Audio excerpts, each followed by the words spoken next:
Well, thank you all. I know it's kind of late in the day, so I appreciate your attention. So just bear with me.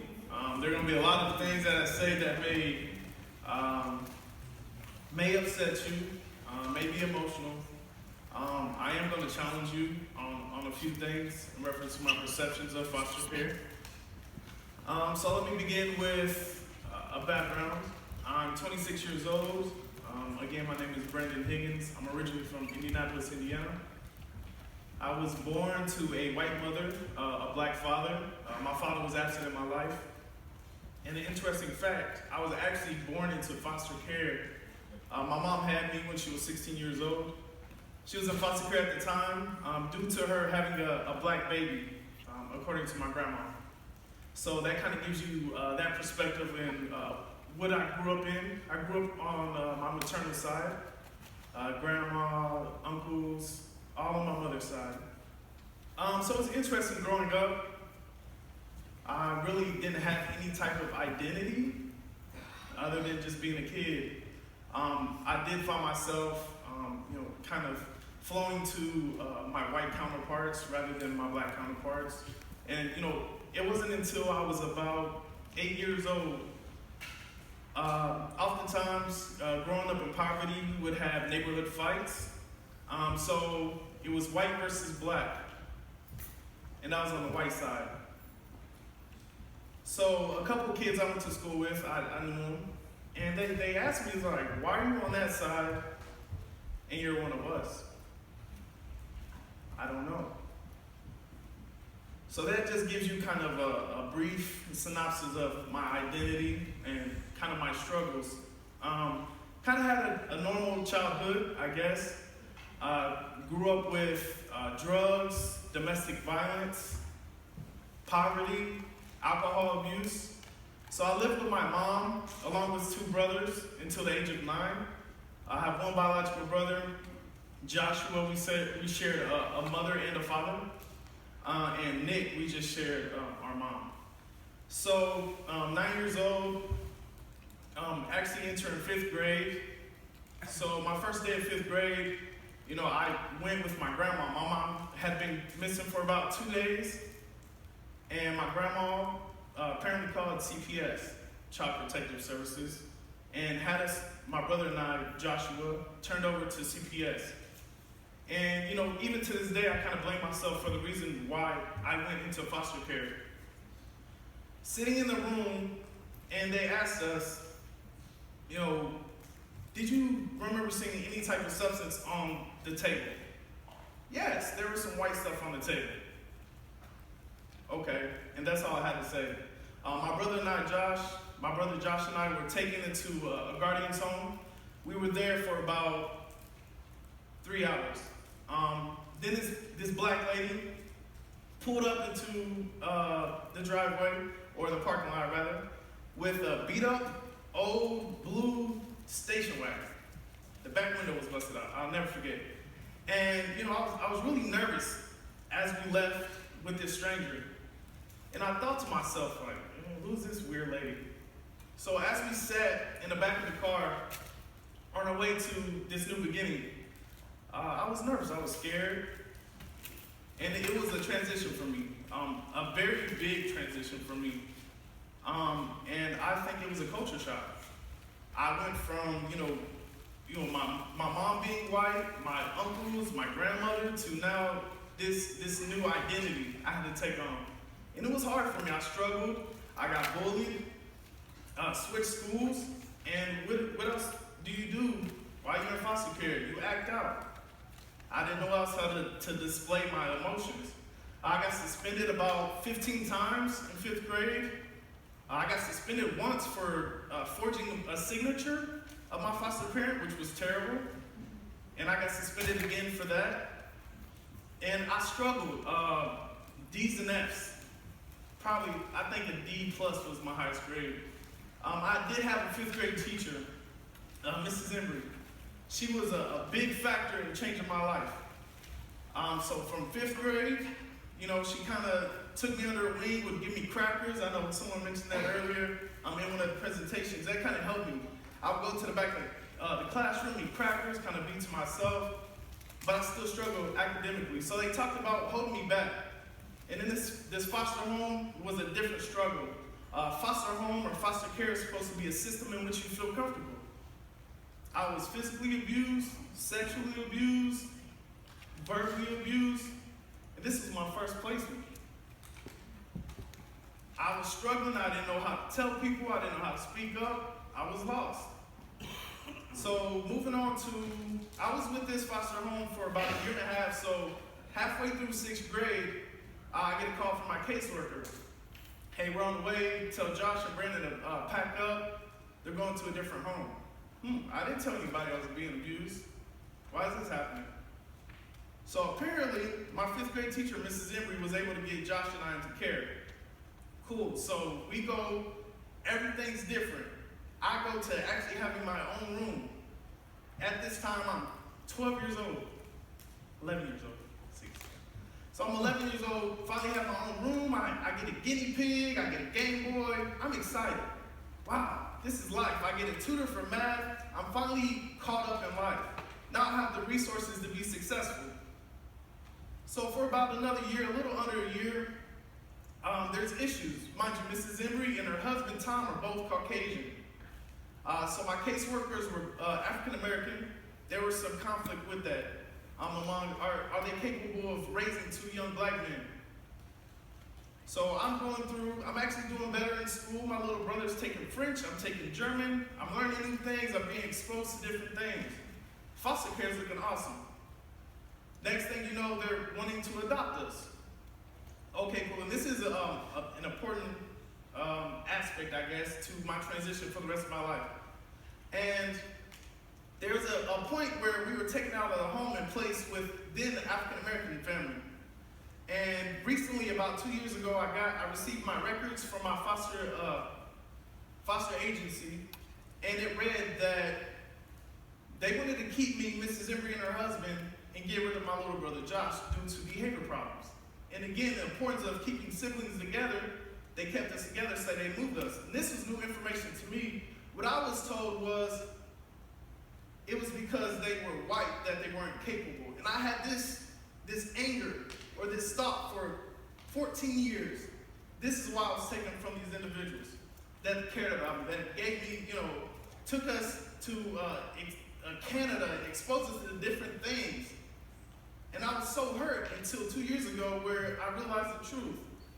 So to back up, so we were then placed with an African-American family, which is, I like to use the example of being taken to a pet shop and showed, we're going to show my wife if I like these puppies. So what happened was, I'll get on this later, was my caseworker was also my adopted dad. And he took us to meet his wife and kids before we even knew who they were.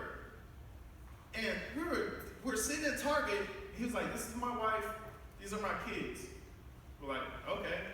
So then a week later, we end up with this family, which is a coincidence. So then we end up with this family for about a year. I remember writing a letter to the judge. Hey, Judge, I would like to stay with Mrs. Embry. The Higgins family is cool. They have horses, but I really want to stay with Mrs. Embry. I'm happy here. My judge was also Caucasian. And he was also recently, probably about 5 years ago, caught in a scandal with sending kids of same race or same ethnicity with those families. So then I ended up getting adopted by the Higgins family. I'm with the Higgins family for about a year and a half. My brother and I, it's just not working out. The first day we got there, while we were still in foster care, you call us mom and dad. What? We called Miss Embry, Mrs. Embry, and Mr. Burns, her husband, Tom. Why are we calling you mom and dad? We don't even know you. There's this control factor. So that shows you how we started off in the home. About a year and a half, and I'm in, at this point I'm in 8th grade, going into high school. So I start high school, once again I'm acting out, I'm not comfortable, I lose my sense of stability. My little brother Josh is in 8th grade. We go to my cousin's house, and Josh moves very slow, so he's walking up the street, and they're like, come on, we're about to go. So then they continue to rush Josh. So Josh then speaks out, F you, I'm coming. So then my adopted dad jumps on my little brother. Mind you, he's about 240 pounds. My little brother's maybe like 130. Then calls the police and says my little brother attacked him and his wife. My little brother is 8th grade. Locked up from the age of 12 to about 20s. But we'll come back to that. I'm going through high school. You know, I'm asking about my little brother. Hey, where's Josh at? Where's Josh at?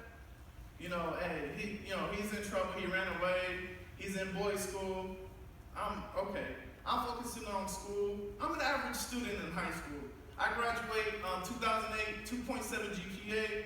I played football, basketball, baseball. I wrestled. I ran track. You know, very involved. I'm just trying to be a normal kid. So I'm going through these issues. Okay, I graduate. Okay, whatever. Moving on to college. I ended up going to Kentucky State University on an academic scholarship. I don't see how. So I'm at Kentucky State. At this point, my little brother's back in contact with me. He just got out of juvenile and actually prison. And he's very institutionalized at this point. You know, kind of in this thuggish manner. And what could I do but understand he had to survive? So I'm going through college. My brother writing back and forth, hey, you know, I don't know what to do. My Josh, you have to stay focused. You can't live this life. It's going to catch up with you and ruin it. I'm going through college, so my freshman year, this is a very valid point to show you kind of the support I had in my adopted family. Mind you, I was a basic student in high school. I ended my freshman year of college with a 3.7 GPA. I go home and have breakfast with my adoptive parents. They tell me, oh, wow, that's surprising. We thought you were going to flunk out and be at home with us. Cool. I continue. So my sophomore year, at this point, I was Mr. Freshman from my university, Mr. Sophomore at this point. October 10th, I want to say, 2010, I get a call from my biological mom. She's still in and out of prison, on drugs, and she tells me, Nick's been gone for about 6 months. Nick's 14 years old at this point. I'm like, where could he be? They can't find him. A couple days later, we get a call. They identified Nick's remains. He was totally decomposed. They found his skeleton remains by electric fence. Nick's 14 years old. My mom has a breakdown. She goes back to drugs. I understand. I understood her history. I understand now why she did the things she did. That's my first loss. My first major loss, 2010. I'm continuing. I ended up graduating from Kentucky State University 2013. Okay, I moved back to Indianapolis. At this point, my little brother Joshua was out. He has a job. He has a girlfriend. Everything's going good. I moved back to Indianapolis. I'm teaching at an alternative middle school now. Go back to an impoverished community, trying to help those individuals. Hey, I'm going to make a difference in the community. I'm working. It's not working out. Teaching was not for me. So I made the decision to go back to graduate school to get a degree in social work where I could really make the change I wanted to. So I'm applying to schools. I got accepted to all 5 graduate schools I applied to. I chose the University of Arkansas. So everything's going good. I'm leaving for Arkansas August 16th, 2014. August 9th, I decided to have an open house. Okay, everybody's coming. It's all fun. My little brother Joshua was there with his girlfriend. At this point, he had just had a son, my nephew Joshua Jr. Everything's going good. For the teenagers, on that day, there was the Wayne versus Drake concert. If any of y'all recall that. So, you know, this is a big concert. They decided to go. Little did I know,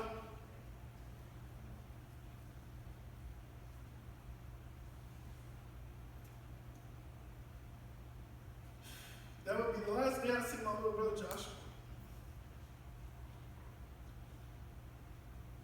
I get a call the next morning about 11:30. My biological uncle calls me. Yeah, check out the news. My little brother has shot his girlfriend and then shot himself. During this whole time, I realize what's going on. She's cutting up his clothes. They're fighting each other. She's stabbing him. It's a domestic dispute. And once again, there is literature that supports that individuals who witnessed that growing up will be involved in it or have a higher chance or higher risk of being involved in that. And this hurt me. She died instantly. My little brother lived. He was on life support. So from that Sunday, August 9th through August 16th, or 15th rather, when I left, I was with my little brother in the hospital.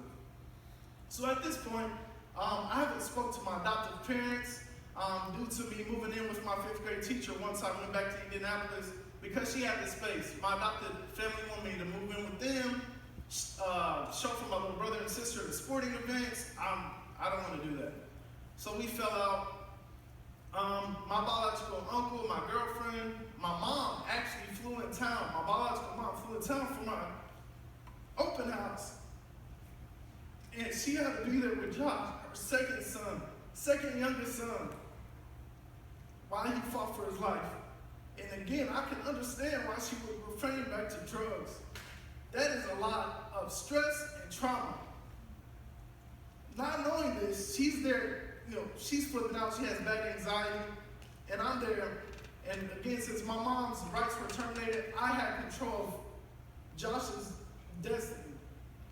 He's fighting for his life. The doctors are saying, he's doing good right now. I'm like, awesome. I'm going to go to Arkansas because I need to get this degree to take care of my little brother. So then I leave August 15th. August 20th, August 19th rather, I get a call from the doctor. At this point, I'm in Fayetteville. He's not going to make it. What are you going to do? At the age of 24, I had to make the hardest decision of my life, to pull my little brother off of life support. It is because my adopted family, this all came out when my adopted dad came up to the hospital. He hadn't seen my brother in all these years and had him locked up. Come to find out, during the time he was a juvenile, he had the option to be taken out, and they left him in there. They gave up their rights, they gave up communication, everything. And my little brother sat in there and became institutionalized and survived. A young kid. And it's all because of the foster care system, and they let him down. He fell through the loophole. And I also contacted my agency I came through. What are your policies around your workers adopting? We don't allow that. So how did this happen? Still haven't received anything. The only thing I did receive were my records I requested. Moving on, I'm in Arkansas. My little brother's dead. Second little brother. I'm all my mom has. And it's pushed me. I'm moving. I'm still moving, even to this day, because of my little brother Joshua and my little brother Nick. I graduated from the University of Arkansas in May. My biological mom was there. And individuals along the way, this is a very, very essential point, and I'm going to use this platform right now to advocate for teenagers. We are a lost population in the foster care system. And people want to give up on us because they said we're too far off. It is too late. That's not the case. We have resilience. We have the power. We have the influence to continue pushing and to become something. In 2016, I got my master's degree in social work. My biological mom was there. If I can forgive my mom for all the things she's done, foster parents, you can be open-minded. You can try to understand the history of those parents, of why kids still want that relationship. You have to understand the history to why individuals do certain things. while they go to these things for help to cope, just do that. I'm going to challenge you all to give teenagers a chance. Stop adopting babies. Stop trying to kill. I don't understand why you guys are going to change diapers anyways. And give teenagers a chance. I just started my PhD program at the University of Minnesota, working on transitional youth services for teenagers transitioning out of foster care. Having that mentor, Dr. Valandra, since I started University of Arkansas, she's been there. She's provided me with resources, opportunities, to where now I'm in a better position to make a difference in the population of teenagers in foster care.